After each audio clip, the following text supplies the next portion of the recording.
Saludos para todos. Mi nombre es Pedro Pablo Medina Carrero, alumno cursante del quinto año de Derecho en la Universidad Católica del Táchira. La exposición que se apreciará a continuación corresponde a la defensa del trabajo de grado para optar por el título de abogado. Quisiera dar especial agradecimiento a mis compañeros de curso y amigos por su inestimable apoyo durante nuestros estudios. Ahora, retomando nuestro tópico a tratar, el cual consiste en analizar la constitucionalidad de los paracontratos en relación a la libertad de asociación y libertad de empresa en Venezuela, investigación que se ha realizado a través del método descriptivo y monográfico. En primer lugar, es de vital importancia para lograr el pleno entendimiento de todas las cuestiones posteriores a tratar en esta exposición, el precisar qué es un paracontrato. Sobre esto, el maestro italiano Giorgio Oppo, citado por la profesora de la Universidad Externado de Colombia, Lina Henao, explica que son vínculos asumidos entre los socios o entre estos y la sociedad o terceros. Derivan de acuerdos separados y concluidos extraños a la reglamentación social, a través de dicha fórmula negocial entre socios o terceros que buscan integrar o modificar la disciplina societaria. Este engendra relaciones jurídicas entre los accionistas, socios o terceros. En Venezuela, el maestro mercantilista Alfredo Morles Hernández afirma la existencia de estos acuerdos sociales paralelos o acuerdos extraestatuto, denominados así por la doctrina italiana, que pueden darse ya sea en el momento constitutivo o en alguno posterior entre algunos o todos los socios, destinados a regular el comportamiento de algunos o todos ellos en la relación con la sociedad o respecto de sus derechos particulares como accionistas. Expuestas estas definiciones doctrinales, hablaremos entonces de las características de los paracontratos. En primer lugar, deben ser pactados entre socios. En segundo, se derivan de una relación jurídica con una sociedad mercantil. Tercero, permiten realizar pactos entre socios futuros.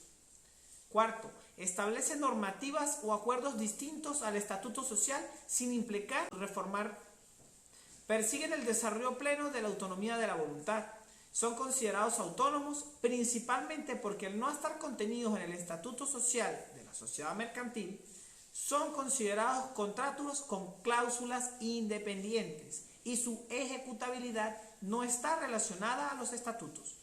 Otra característica bastante remarcable es la accesoriedad que caracteriza esos contratos, puesto que ellos encuentran su razón de ser a causa del funcionamiento de la empresa, por lo que carecerían totalmente de sentido si la actividad comercial no se estuviese ejecutando. En la mayoría de los ordenamientos jurídicos, su naturaleza jurídica suele ser de contrato atípico o contrato innominado. Estos pactos parasociales se manifiestan y desarrollan en distintísimas modalidades, por lo que los doctrinarios se han encargado de clasificarlos según criterios específicos. Para Morles Hernández, quien presenta en su obra la clasificación engendrada por Di Sabato, en primer lugar son sobre financiamiento. Pueden ser acuerdos que busquen suscribir un compromiso de aumento futuro de capital, otorgar el financiamiento, transferir riesgos, pérdidas entre los socios. Pueden ser también sobre la gestión o la estructura. Es un convenio que puede regular la asamblea, la modalidad del ejercicio de los votos, la composición, los nombres, la junta directiva, inclusive los comisarios. También pueden versar sobre la cualidad de socio. Generalmente pueden basarse en la obligación de permanecer en la sociedad, de realizar transferencias de acciones, de las opciones como tal y la preferencia de la venta de los títulos que acreditan cada uno de esos socios. Las modalidades de reintegro de participación o de liquidación de la sociedad también es otro aspecto remarcable. Por otro lado, la profesora de ISDE de Madrid, Beatriz Sánchez, presenta tres tipos de clasificación de paracontrato. El primero es aquel denominado pacto de relación. Son aquellos pactos mediante los cuales los socios regulan sus relaciones recíprocas dentro de la sociedad. Ejemplos: distinta repartición de ganancias y pérdidas, reconocimiento de derechos de preferencia adquisitiva, la obligación de no incrementar la participación social por encima de un monto determinado. El objetivo principal de estos pactos es regular las relaciones entre socios contratantes sin relacionar de ninguna forma directamente a la sociedad mercantil. Suelen ser pactos neutros y que se encuentran en contratos separados o en cláusulas independientes. Algunos de sus especies serían pactos de agresión, pactos de confidencialidad, pactos tag along, pactos drag-along, pactos en startups, pactos de impulso empresarial, pactos de vesting, pactos de lock-up, pactos de good liver y bad liver y pactos de crowdfunding. Los pactos de atribución son pactos cuya finalidad consiste en proporcionar determinadas prestaciones o ventajas para beneficios directos de la sociedad, como su financiamiento mediante préstamos, compromisos de los socios de suscribir aumentos de capital o de abstenerse con la actividad comercial que cual explota la empresa. Un ejemplo de esto es claramente el contrato de report. Por último, de esta clasificación encontramos los pactos de organización, los cuales tienen por objeto la organización, reglamentación de determinados aspectos del funcionamiento de la vida social, en lo relativo, por ejemplo, a la fijación de quórum, mayorías específicas, imposición de reglas del órgano de administración, establecimiento de convenios de votos para mantener el control societario por socios que tengan relaciones entre sí.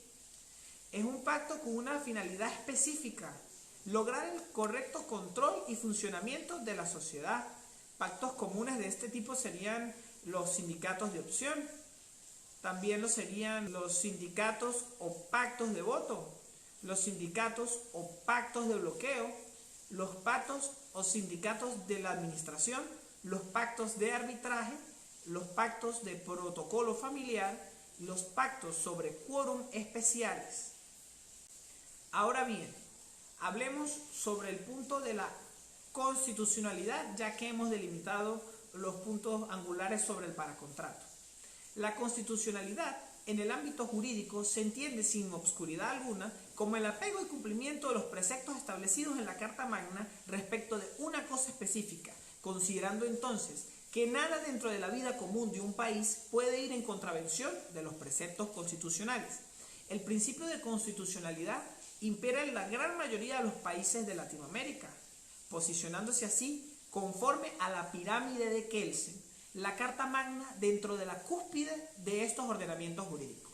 En el caso de Venezuela, está consagrado en el artículo 7, el cual expone que la Constitución es la norma suprema y el fundamento del ordenamiento jurídico, que todas las personas estamos obligados a ejercer sujetos a esta Constitución, incluidos aquellos quienes trabajan en el poder público. El contenido esencial de la constitucionalidad dependerá sin duda alguna principalmente de los preceptos que se encuentren en la Carta Magna para el momento en que se lleva a cabo el análisis, es decir, la relación de la norma con una sociedad en un espacio y tiempo determinado. Y en segundo lugar, la naturaleza jurídica del derecho que se quiera determinar constitucional o no. Este contenido nuclear, cuando se trata del paracontrato, halla de forma intrínseca conexión con los otros derechos sujetos de este estudio en el trabajo, en una posición con la libertad de asociación, puesto que se trata totalmente de acuerdos que se celebran dentro de organizaciones con relaciones asociativas de carácter eminentemente mercantil, por lo que, sin la existencia de asociaciones económicas, dichos pactos carecen de sentido práctico alguno. En otra posición, se relacionan con el derecho a la libertad de empresa, puesto que la explotación comercial a la que la sociedad mercantil se dedique puede ser cualquiera dentro de lo considerado lícito para una legislación en concreto, inclusive actos distintos a la actividad comercial en sí, desarrollados en los mencionados pactos, pudieran ser objeto de lucro para los socios o accionistas que participan de dichos acuerdos, como podría ser el caso de una cláusula penal incumplida en un pacto de voting trust. Ahora hablaremos un poco acerca de la libertad de asociación. En Venezuela, sobre este derecho ha expuesto el doctrinario José Peña Solís que su contenido de manera inequívoca puede tratarse de asociarse, no asociarse o de retirarse de un ente asociativo en sí mismo. Establece una serie de características para que, a su criterio, quede cubierto este derecho de asociarse constitucionalmente. Que sea de naturaleza voluntaria dicha asociación, que persiga un fin lícito y común a sus miembros y tener una vocación de permanencia dicha asociación. Y eso puede servir claramente para diferenciar lo que es el derecho de reunión frente al derecho de asociación. La vocación de permanencia que se va a quedar demostrada mediante su constitución formal y, por siguiente, la creación de una estructura organizativa. Este derecho se encuentra consagrado en el artículo 52 de la Constitución venezolana, el cual reza que toda persona tiene derecho a asociarse con fines lícitos de conformidad con la ley, y el Estado deberá facilitar el ejercicio del mencionado derecho. El contenido esencial para la libertad de asociación, según el profesor Luis Alberto Aliaga Huaripata de la Universidad Pontificia Católica del Perú, se descompone en 3 derechos fundamentales de las libertades ciudadanas expuestos por la jurisprudencia peruana.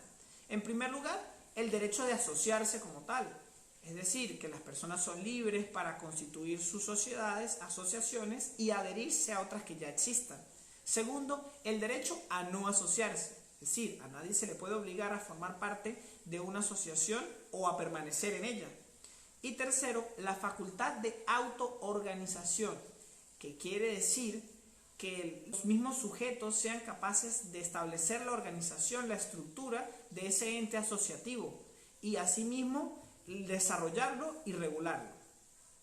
Por último, respecto del derecho a la libertad de empresa, el doctrinario José Peña Solís explica que al hablar de libertad económica o libertad de empresa, se involucra la legitimación de sus titulares para desarrollar una o diversas facultades que conducen a la libertad de las personas para dedicarse a la actividad económica de su preferencia, es decir, producir, distribuir, vender bienes y servicios, ya sea de forma individual, o sea a través de un ente asociativo o de forma societaria, siempre con el fin de obtener lucro económico.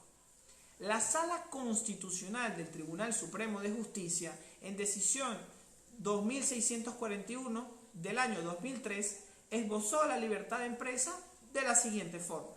La libertad de empresa es manifestación específica de la libertad general del ciudadano, la cual se proyecta sobre su vertiente económica. De allí que, fuera de las limitaciones que estén expresamente establecidas por las leyes, los particulares podrán libremente entrar, permanecer y salir del mercado de su preferencia, lo cual supone, por supuesto, el derecho a la explotación según su propia autonomía privada dentro del ámbito de la actividad que han emprendido. En Venezuela, la Constitución Nacional consagra este derecho en su artículo 112, exponiendo que todas las personas pueden dedicarse libremente a la actividad económica de su preferencia, sin más limitaciones que la de la Constitución y las leyes, y obviamente por razones de desarrollo humano, seguridad, sanidad, protección del ambiente u otras de interés social.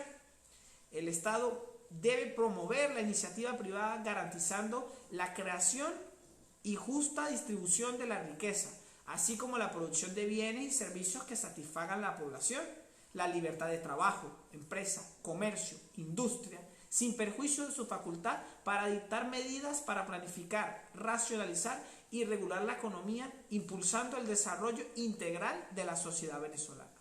A su vez, el contenido esencial de este derecho se desglosa en varios derechos fundamentales.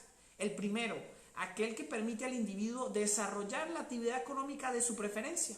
El segundo, aquel que le permite entrar y tener permanencia en ese mercado determinado. Aquí quedan inmersos el derecho de dirección y decisión sobre esa actividad comercial. Y el tercero, aquel que le permite la cesación de dicha actividad. Expuesto todo esto, es posible realizar algunas conclusiones precisas. En Venezuela, los contratos parasociales no se encuentran en colisión con el ordenamiento constitucional vigente. La libertad de asociación es esencial para el desarrollo de los paracontratos, pues estos no tienen sentido sin la existencia de una sociedad mercantil a la cual regular o impulsar. La libertad de empresa permea los contratos, pues es en el seno de la actividad comercial, aquellas consideradas lucrativas, donde se desarrollan estos pactos societarios. Por último, la inclusión y correcta utilización de estos pactos en Venezuela sería de gran ayuda para ampliar la capacidad de los socios de accionar frente a las problemáticas económicas que enfrenta nuestro país. Muchísimas gracias por su atención. Espero esta exposición haya resultado de su agrado.